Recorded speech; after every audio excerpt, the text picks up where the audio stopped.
السلام علیکم ناظرین، آپ دیکھ رہے ہیں سریعام سی آئی ڈی نیوز اور میں ہوں فرا شاہد۔ خبر شامل کرتے ہیں ہارون آباد سے، جہاں میں رپورٹ کر رہے ہیں ارسلان یوڈی۔ ان کا کہنا وائٹل گروپ کی علاقہ کی عوام کے لیے خدمت ناقابل فراموش ہے۔ مزید جانتے ہیں اپنے نمائندہ ارسلان یوڈی سے۔ جی، دسترخوان، شادی ہال، یونیفارم سینٹر، عیدگاہ، اسٹیڈیم، پارک جیسے فلاحی منصوبوں کی مثال ملک بھر میں کہیں نہیں ملتی۔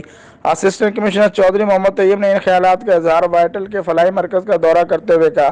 انہوں نے کہا کہ اپنی ذاتی جیب سے کروڑوں کی لاگت سے فلاحی منصوبوں کو مکمل کرنا اور پھر ان فلاحی کاموں کو جاری رکھنا ملک بھر میں ایک مثال ہے۔